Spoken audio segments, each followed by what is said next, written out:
Pruebas de ADN han corroborado que el líder del grupo de mercenarios Wagner, Yevgeny Prigozhin, murió en el siniestro aéreo registrado el pasado miércoles en el norte de Moscú. La información ha sido confirmada por las autoridades rusas. Con esta noticia comenzamos el informativo en Deutsche Welle. Yo soy Carol Guerrero, los saludo desde Berlín.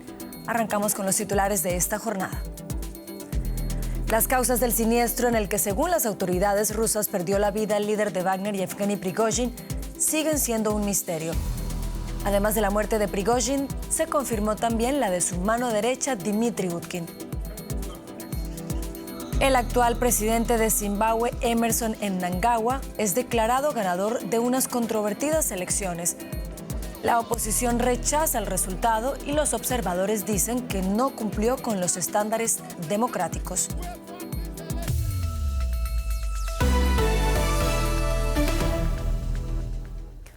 Moscú ha confirmado formalmente la muerte del líder de Wagner, Yevgeny Prigozhin. De acuerdo con el comité de investigación, luego de practicar exámenes de ADN a los restos encontrados en el lugar del siniestro el pasado miércoles, se pudo corroborar que Prigozhin sí iba a bordo de ese avión. Lo que continúa siendo un misterio que todavía no resuelven las autoridades rusas es qué provocó la caída de la aeronave. 4 días tras la caída de su avión al noroeste de Moscú, los investigadores rusos confirmaron que Yevgeny Prigozhin estaba entre los 10 pasajeros que iban a bordo del vuelo. El Comité Ruso de Investigación anunció la noticia a través de la aplicación de mensajería Telegram. Concluido el análisis genético molecular, parte de la investigación sobre el avión que se estrelló en la región de Tver, los resultados han determinado las identidades de los 10 fallecidos, que corresponden a la lista de ocupantes del avión. Tras el siniestro, se especuló con que Prigozhin quizás no fuera en el vuelo, fingiendo así su propia muerte para desaparecer tras haber hecho enojar al presidente Putin por el breve motín que encabezó en junio contra la cúpula militar de Moscú. Rusia confía poner así fin a las elucubraciones, además de, según los expertos, disuadir cualquier intento de cuestionar la guerra con Ucrania o la autoridad de Putin. Esa es la razón por la que Putin hace esto tan categóricamente. Está intentando transmitir a la gente la idea de que, por mucho que no les guste cómo van las cosas, sí están en su contra. Él tiene los medios para eliminarlos. Así es como restablece su autoridad. Sin embargo, también ha habido muestras de simpatía hacia Prigozhin en muchas ciudades de toda Rusia, también en la capital. Este memorial improvisado en el centro de Moscú no ha parado de crecer día a día. Aún quedan interrogantes sobre las causas del suceso y sobre qué o quién fue responsable. Las autoridades aéreas rusas afirmaron haber confiscado la caja negra y aseguran que la investigación continúa en el lugar donde se estrelló el avión. Y de Rusia vamos a África. En Zimbabue, el jefe de la oposición, Nelson Chamisa, ha rechazado los resultados de las elecciones presidenciales que dan como ganador al actual mandatario Emmerson Mnangagwa. Chamisa se ha autoproclamado vencedor y asegura que los comicios estuvieron llenos de irregularidades e incluso denunció votos falseados. Mnangagwa, por su parte, sugirió a quienes no estuvieran de acuerdo con el resultado acudir a la justicia. Simpatizantes del partido en el poder en Zimbabue celebran la controvertida victoria de Emmerson Mnangagwa en las elecciones presidenciales. Más tarde, el propio presidente desmentía cualquier irregularidad en un mensaje televisado.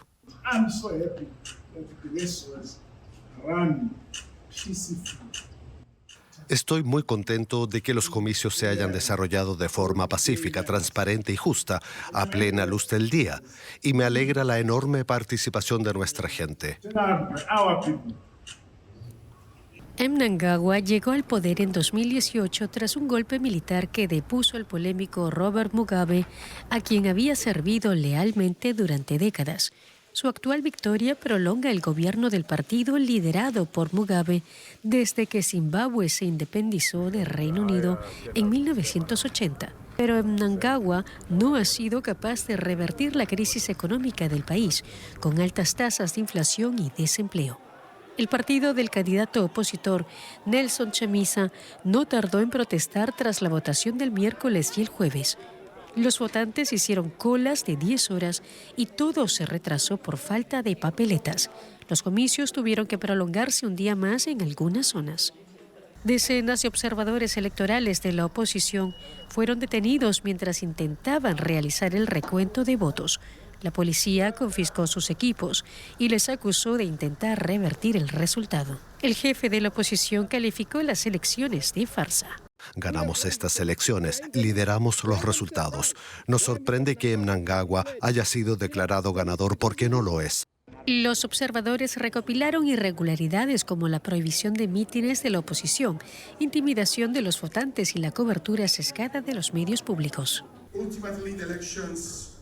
Las elecciones incumplieron muchas normativas regionales e internacionales, incluidos los principios básicos de universalidad, igualdad, transparencia y responsabilidad.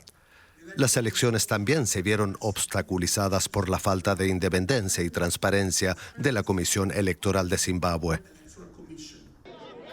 Sin embargo, es poco probable que estas denuncias impidan al octogenario Mnangagwa seguir en el poder.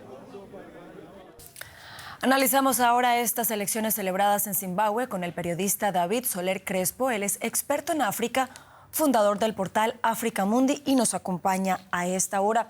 David, muchas gracias por estar con nosotros. Como acabamos de escuchar, el actual presidente Emmerson Mnangagwa ganó las elecciones, pero su opositor denunció fraude. ¿Se puede decir que es justa esta elección? Bueno, es de todo menos justo, ¿no? Zimbabue lo que hace es una farsa electoral, no desde ahora, sino desde que llegó al poder el ZANU-PF de la mano de Robert Mugabe. Y a pesar de que desde 2018, cuando este cayó y su vicepresidente que dio el golpe de Estado en Mnangagwa llegó con las promesas de cambio, esas ya en 2018 quedaron enterradas, las tácticas son las mismas de opresión y represión, y en el sur de África, que es la región más democrática de todo el continente, Zimbabue es, sin lugar a dudas, el país más autoritario, una dictadura represiva, y no, para nada se podría decir que ha sido una victoria justa. El partido ZANU-PF gobierna en Zimbabue de forma ininterrumpida desde hace más de medio siglo. ¿Por qué no cambia? Bueno, no cambia principalmente porque al final lo que ha conseguido el ZANU-PF es dejar de diferenciar, ¿no?, lo que es el partido y lo que es el Estado.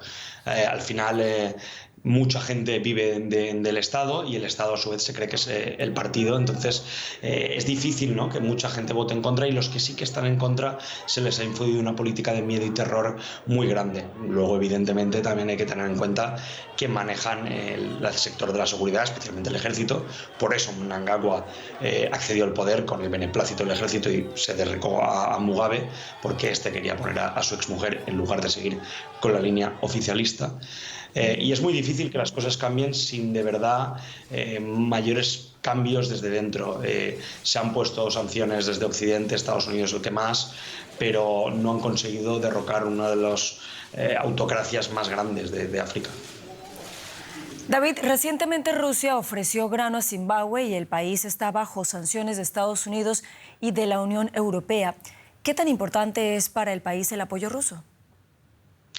Bueno, el apoyo ruso y de China es muy importante. Como dices, Estados Unidos lleva sancionando al ZANU-PF y a Zimbabue durante décadas. La inflación que hay en Zimbabue es absolutamente horrorosa, es una de las peores crisis económicas y de las más duraderas de todo el continente. Y Rusia es un apoyo clave. Ahora con el trigo, Mnangagwa quiso decir, ¿no?, cuando Putin anunció a Zimbabue como uno de esos países africanos a los que iba a dar trigo gratis, dijo que bueno, que lo agradecía, que no le hacía falta para no hacerse ver como que pedía clemencia, pero sin el apoyo geopolítico de Rusia y China, si Rusia y China no quisieran sostenerle, se haría muy difícil que Zimbabue y el ZANU-PF siguieran siendo lo mismo, ¿no? Y Chamisa tendría más opciones.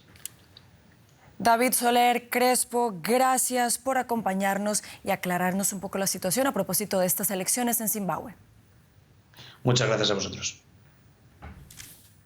Y vamos ahora con un resumen de otros hechos que también son noticia en esta jornada. En Níger, decenas de miles de personas se han manifestado en la capital Niamey en apoyo a la junta militar que depuso al presidente electo del país hace ya un mes. Además, la junta ordenó al embajador francés abandonar el país en la noche de este domingo. Francia rechaza esta demanda alegando que no reconoce la legitimidad del gobierno militar. El supremacista blanco de 21 años que mató a tiros a 3 afroamericanos en Florida antes de suicidarse había adquirido sus armas, una pistola y un fusil largo, de manera legal, según informó el sheriff de Jacksonville. Las autoridades también dieron a conocer que el tirador había sido obligado en una ocasión a someterse a un examen de salud mental. Y en España, un tribunal de deportes estudiará el lunes el futuro de Luis Rubiales. También la Real Federación Española de Fútbol convocó para el mismo día una reunión de emergencia después de que su presidente fuera suspendido por la FIFA, la mayor instancia del fútbol mundial. La suspensión de Rubiales se produjo después de que éste diera un beso no consentido a la futbolista del seleccionado español Jenny Hermoso durante la celebración de su victoria en el Mundial de Fútbol Femenino.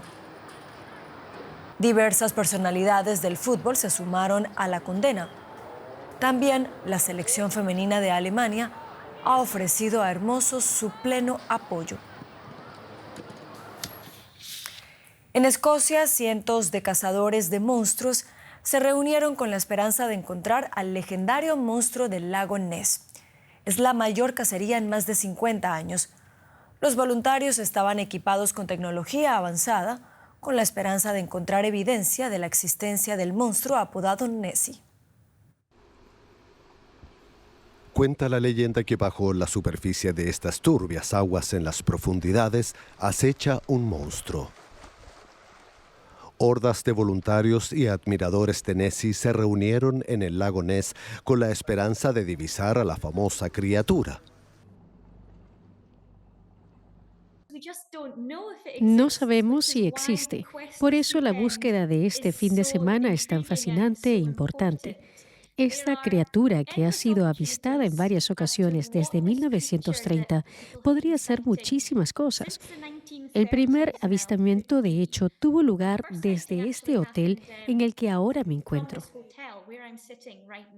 La inmensa extensión del lago, con mayor capacidad que todos los de Inglaterra y Gales juntos, hace de la búsqueda todo un reto. La expedición ha desplegado drones con escáneres térmicos, botes con cámaras de infrarrojos e incluso un hidrófono submarino para intentar desentrañar este misterio que ha cautivado al mundo durante generaciones.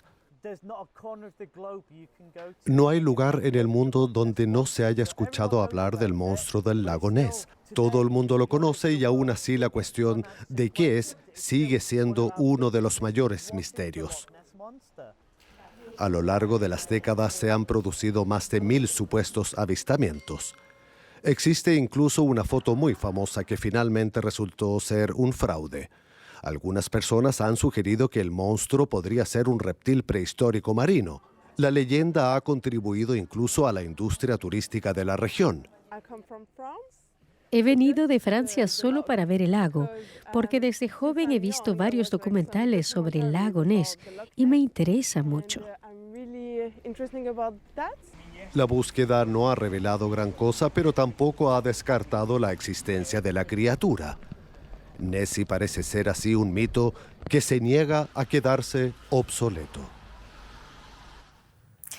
Y vamos ahora al norte de Perú, porque en un sitio ceremonial de esa zona, un grupo de arqueólogos japoneses y peruanos descubrió la tumba de un sacerdote de 3000 años de antigüedad. El hallazgo se hizo en el sitio arqueológico de Pacompa. Según uno de los arqueólogos, se trataría de uno de los primeros sacerdotes y líderes que habrían controlado templos en los Andes al norte de Perú. Y con esto llegamos al final del informativo. Sigan conectados a Deutsche Welle. Yo los espero en menos de una hora con más noticias. Sigan con nosotros.